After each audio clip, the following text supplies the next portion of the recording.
Hai, kembali lagi bersama aku nih di sini, Lustin Oktaviani Putri dari Prodi Pendidikan Bahasa Indonesia. Nah, hari ini kita akan lanjutkan pembahasan kita tentang belajar pembelajaran. Nah, materi kita kali ini yaitu definisi model metode pembelajaran. Kita akan mulai bahas dari definisi model pembelajaran. Menurut para pakar, diantaranya menurut Arianto pada tahun 2015, menurut beliau adalah perencanaan atau suatu pola yang digunakan sebagai pedoman dalam melaksanakan pembelajaran di dalam kelas atau pembelajaran dalam tutor. Dan menurut Saifuddin dan Berdianti, pada tahun 2014, model pembelajaran adalah kerangka konseptual yang melukiskan prosedur sistematis dalam mengorganisasikan sistem belajar untuk mencapai tujuan belajar tertentu, dan juga berfungsi sebagai pedoman bagi perancang pembelajaran dan para pengajar dalam merencanakan dan melaksanakan aktivitas pembelajaran.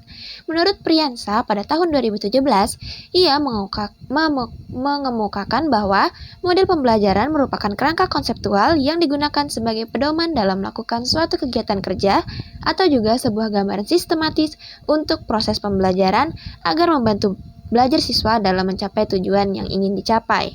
Sedangkan menurut Hamiyah dan Jauhar pada tahun 2014, ciri-ciri model pembelajaran adalah berdasarkan teori pendidikan dan juga teori belajar tentu, seperti model penelitian kelompok yang bisa disusun, dan juga model yang dirancang untuk melatih partisipasi dalam kelompok secara demokratis. Lalu ada juga mempunyai misi dan tujuan pendidikan tertentu, misalnya model berpikir induktif, dan juga dapat dijadikan pedoman untuk perbaikan kegiatan pembelajaran di kelas, misalnya model Seinetik yang dirancang untuk memperbaiki kreativitas. Nah, kita masuk ke perkembangan dan juga model metode pembelajaran menurut kurikulum yang berlaku di Indonesia. Jadi yang pertama ada kurikulum 1968.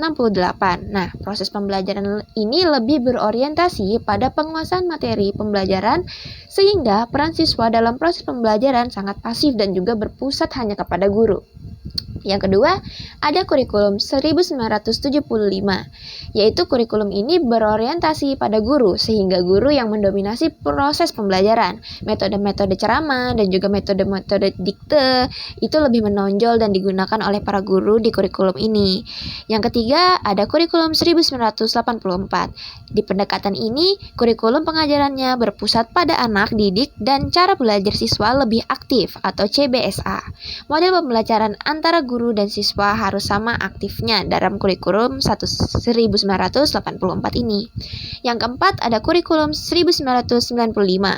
Di sini guru hendaknya memilih dan menggunakan strategi belajar yang melibatkan siswa aktif dalam belajar, baik secara mental, fisik, maupun juga sosialnya.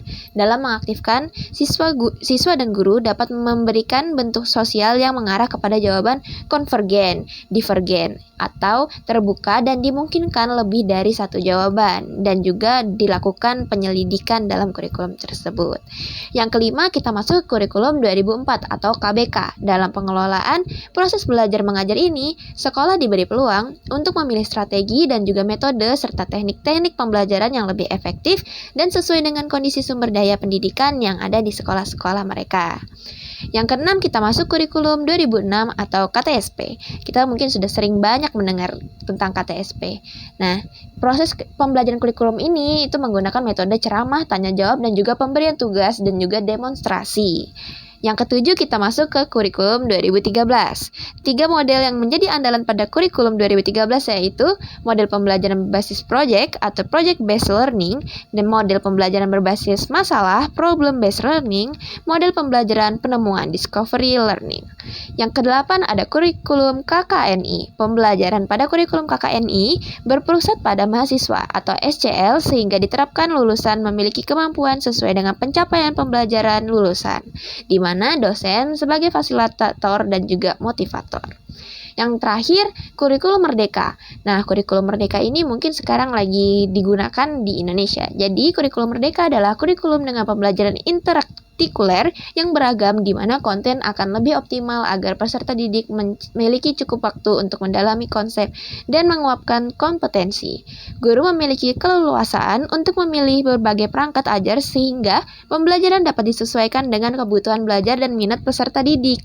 Nah, dari semua kurikulum itu tujuannya adalah mempermudah proses belajar pengajaran dan juga mempermudah bagaimana sih pembelajaran siswa dan juga guru itu agar lebih efektif dan lebih bervariatif. Kita masuk ke jenis-jenis metode pembelajaran. Jadi, ada 10 jenis-jenis metode pembelajaran, yaitu metode studi kasus, metode ceramah, metode diskusi kelompok, metode tanya-jawab, demonstrasi, metode tugas proyek, metode discovery, metode jigsaw, metode bermain peran, dan juga terakhir metode kunjung karya. Kita masuk ke model pembelajaran. Nah, model-model pembelajaran itu ada 6 konsep model pembelajaran. Jadi, ada model pembelajaran berbasis masalah, problem based, ada model pembelajaran kooperatif, cooperative learning, dan ada model pembelajaran berbasis proyek, project based learning. Yang keempat ada contextual learning dan teaching atau contextual teaching, model pembelajaran inquiry, model pembelajaran pencapaian konsep atau concept learning. Nah, itu aja yang bisa saya jelaskan untuk pengertian model dan juga metode dalam belajar pembelajaran. Semoga dapat dipahami. Sampai jumpa lagi.